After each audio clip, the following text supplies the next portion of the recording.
মুরলির তারিখ ৯ জুন ২০২৫। মুরলির শিরোনাম, তোমরা হলে সম্পূর্ণ বিশ্বে শান্তির রাজ্য স্থাপনকারী বাবার সাহায্যকারী, তোমাদের সামনে এখন সুখ আর শান্তির দুনিয়া।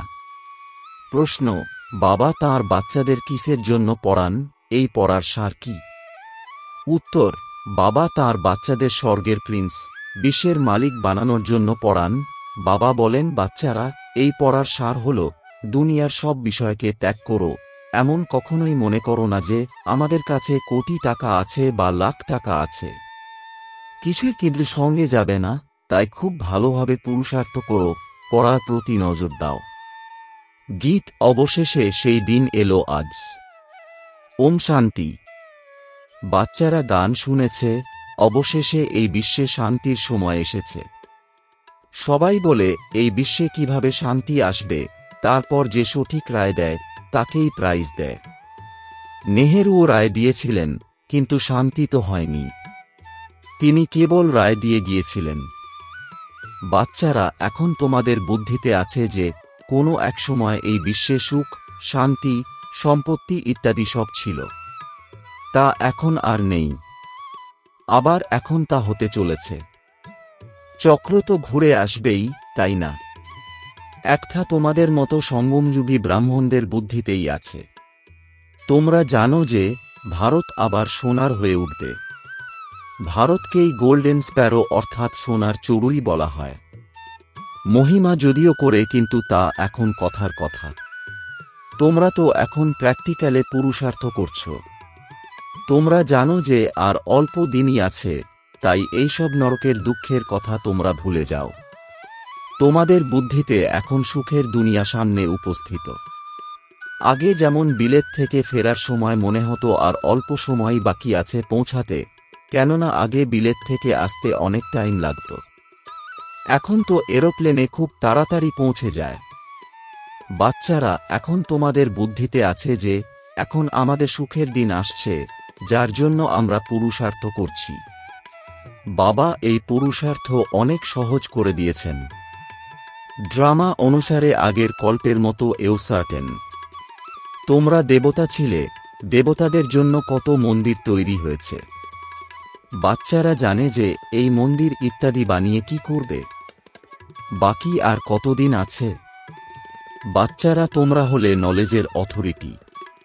এ কথা বলা হয় যে পরমপিতা পরমাত্মা হলেন সর্বশক্তিমান অলমাইটি অথরিটি। তোমরা হলে জ্ঞানের অথরিটি, ওরা হল ভক্তির অথরিটি। বাবাকে বলা হয় অলমাইটি অথরিটি।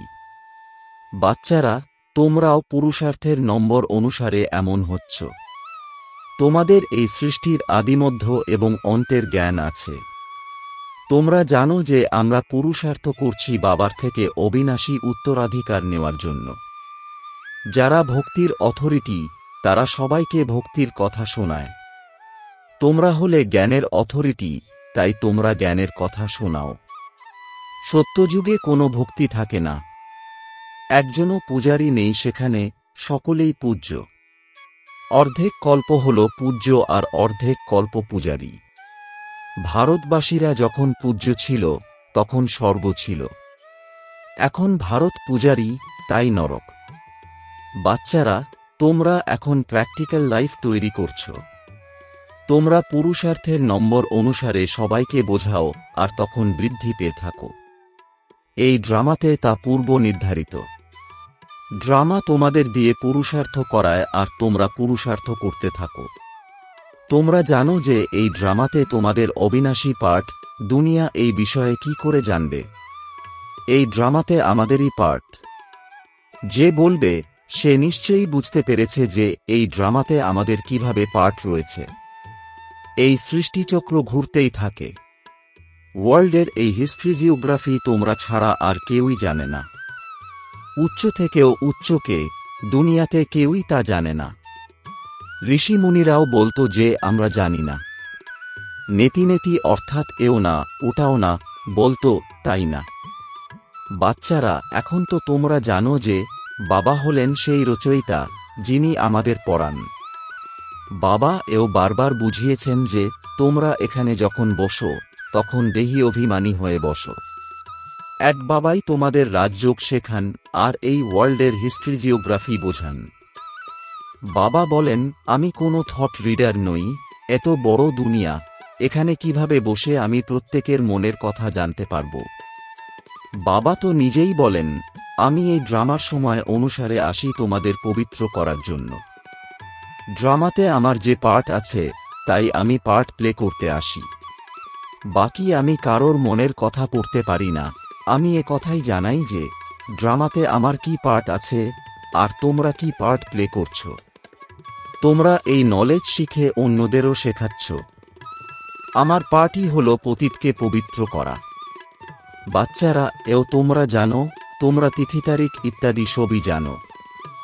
দুনিয়াতে এ কথা কেউ জানেই না। বাবা তোমাদের এখন এই কথা শেখাচ্ছেন। আবার যখন এই চক্র তোমরা সম্পূর্ণ করবে তখন বাবা আবার আসবেন। সেই সময় যেসব দৃশ্য চলেছিল পরের কল্পেও এমনই চলবে। এক সেকেন্ডও অন্য সেকেন্ডের সঙ্গে মেলে না।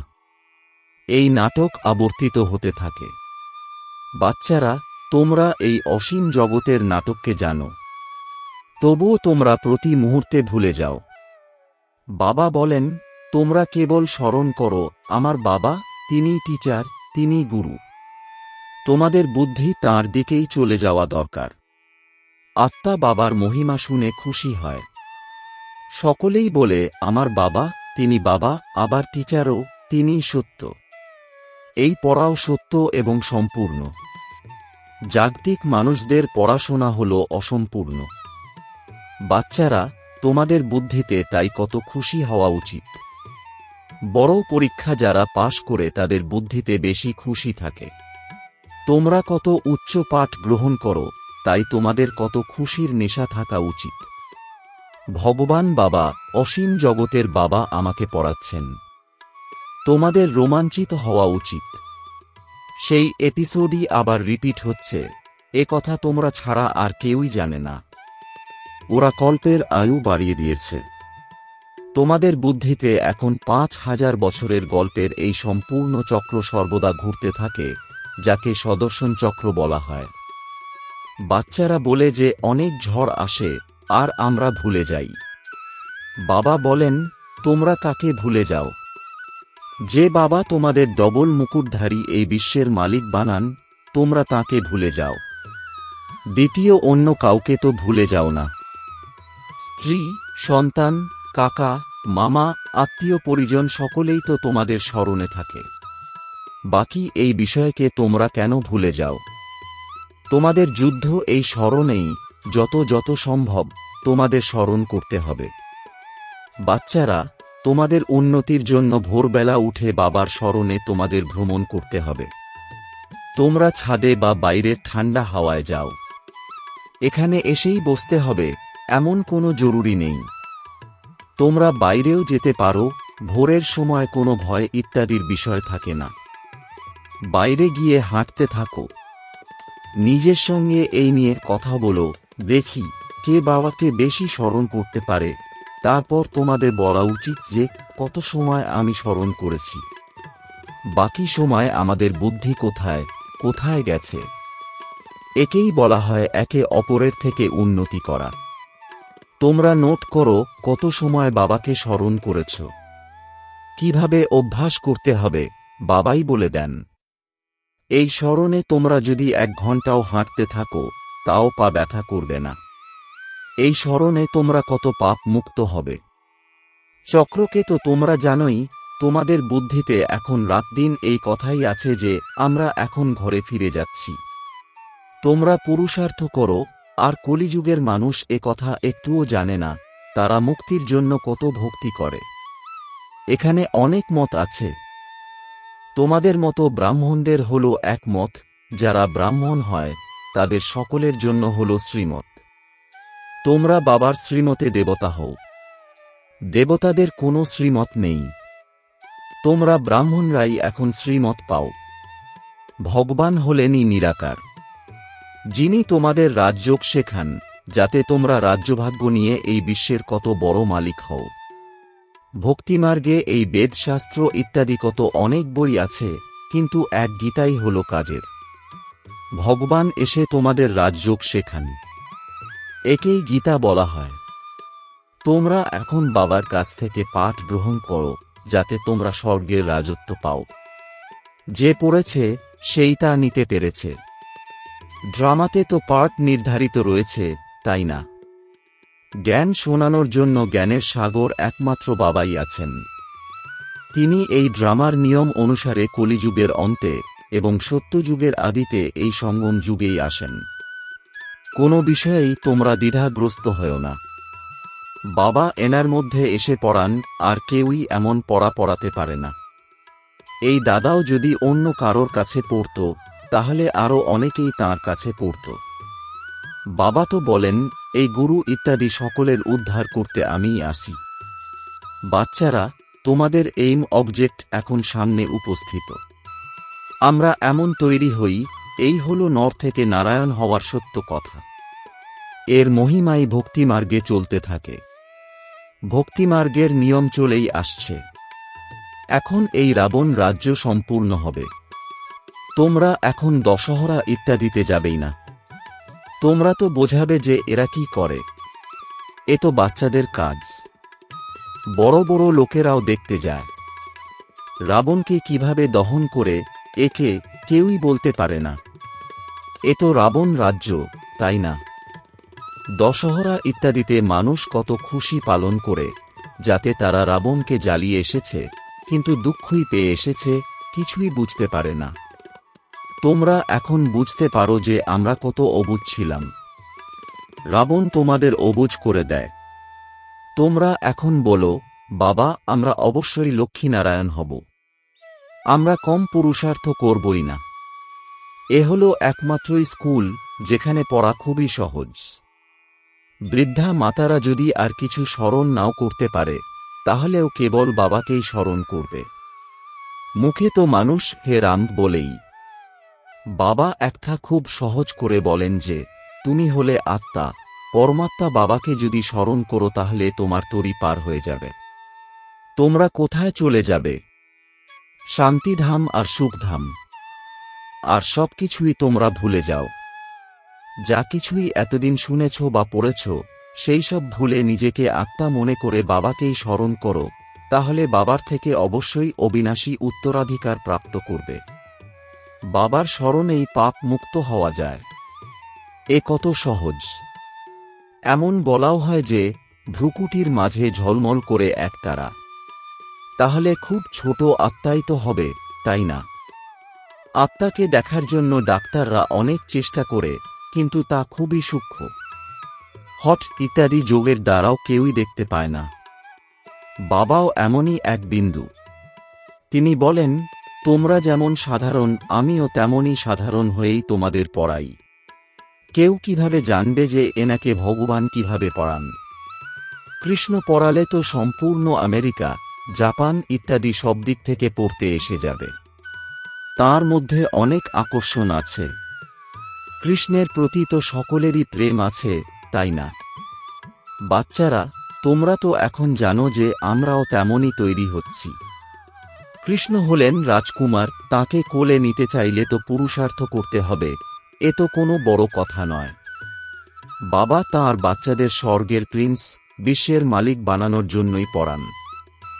বাবা বলেন, বাচ্চারা, এই পড়ার সার হল, দুনিয়ার সব বিষয় ত্যাগ করো। এমন কখনোই মনে করো না যে আমাদের কাছে কোটি বা লাখ টাকা আছে। কিছুই হাতে আসবে না, তাই খুব ভালো করে পুরুষার্থ করো। বাবার কাছে এলে বাবা অনুযোগ করেন, তোমরা 8 মাসে একবার আসো, আর যে বাবার থেকে তোমরা স্বর্গের বাদশাহী পাও, তার সঙ্গে এত সময় দেখাই করো না। তোমরা বলে দাও, বাবা অমুক কাজ ছিল। আরে, তোমরা যদি মরে যেতে তাহলে এখানে কিভাবে আসতে? এই বাহানা চলতেই পারে না। বাবা তোমাদের রাজযোগ শেখাচ্ছেন আর তোমরা তা শেখো না। যারা অনেক ভক্তি করেছে, তাদের 7 দিন কেন, 1 সেকেন্ডেই তীর লেগে যাবে। সেকেন্ডে এই বিশ্বের মালিক হতে পারে। ইনি যে এখানে বসে আছেন, ইনি নিজেই অনুভবী। ইনি বিনাশ দেখেছেন, চতুর্ভুজ রূপ দেখেছেন। ব্যাস, কেবল বুঝতে পারতেন, আহা, আমি এই বিশ্বের মালিক হব। তাঁর সাক্ষাৎকার হয়েছিল, উৎসাহ উদ্দীপনা এসেছিল, আর সবকিছু ত্যাগ করেছিলেন। বাচ্চারা, এখানে তোমরা জানতে পেরেছ যে বাবা এসেছেন এই বিশ্বের বাদশাহী দিতে। বাবা জিজ্ঞেস করেন, তোমাদের নিশ্চয় কবে থেকে এসেছে? তখন বলে 8 মাস। বাবা বুঝিয়েছেন যে মূল বিষয় হল স্মরণ আর জ্ঞান। বাকি সাক্ষাৎকার তো কোনো কাজের নয়। বাবাকে চিনে গেছ, এবার তোমরা পড়তে শুরু করো, তাহলে এমন হতে পারবে তোমরা পয়েন্টস পাও যা দিয়ে তোমরা কাউকে বোঝাতে পারো। তোমরা খুব মিষ্টি করে বোঝাও। শিব বাবা, যিনি পতিত পাবন, তিনি বলেন, তোমরা আমাকে স্মরণ করো, তাহলে পবিত্র হয়ে পবিত্র দুনিয়ার মালিক হতে পারবে। তোমাদের যুক্তি দিয়ে বোঝাতে হবে। তোমরা তো চাও গডফাদার তোমাদের উদ্ধার করে সুইট হোমে ফিরিয়ে নিয়ে যাবেন। আচ্ছা, তোমাদের উপরে এখন যে জং লেগে আছে তার জন্যই বাবা বলেন আমাকে স্মরণ করো। আচ্ছা, মিষ্টি মিষ্টি প্রশিক্ষার্থী বাচ্চাদের মাতাপিতা বাপদাদা স্মরণের স্নেহসুমন আর সুপ্রভাত। আত্মাদের পিতা তাঁর আত্মারূপী বাচ্চাদেরকে জানাচ্ছেন নমস্কার। ধারণার জন্যে মুখ্য সার। 1. ভোরবেলা উঠে হাঁটতে চলতে বাবাকে স্মরণ করো। নিজেদের মধ্যে এই রুহরিহান করো যে দেখি কে কতটা সময় বাবাকে স্মরণ করে, তারপর নিজের অনুভব শোনাও। 2. বাবাকে চিনে নিয়েছ, তাই আর কোনো বাহানা নয়, এই পড়াতে মনোযোগ দিতে হবে। মুরলি কখনো মিস করো না। বরদান, সকলের গুণ দেখে নিজের মধ্যে বাবার গুণ ধারণকারী গুণ মূর্তি ভব। এর বিস্তার, সঙ্গন যুগে যে বাচ্চারা গুণের মালা ধারণ করে তারাই বিজয় মালাতে আসে, এই জন্য হোলি হংস হয়ে সকলের গুণগুলিকে দেখো আর এক বাবার গুণগুলিকে নিজের মধ্যে ধারণ করো। এই গুণের মালা সকলেই যেন পরিধান করে। যে যত বাবার গুণ নিজের মধ্যে ধারণ করে তার গলায় তো বড়ি মালা শোভিত হয়। গুণমালাগুলিকে স্মরণ করলে নিজেও গুণমূর্তি হয়ে যাবে। এর স্মরণিক রূপে দেবতা আর শক্তিদের গলায় মালা দেখানো হয়। স্লোগান, সাক্ষীভাবে স্থিতি যথার্থ নির্ণয়ের সিংহাসন। ওম শান্তি।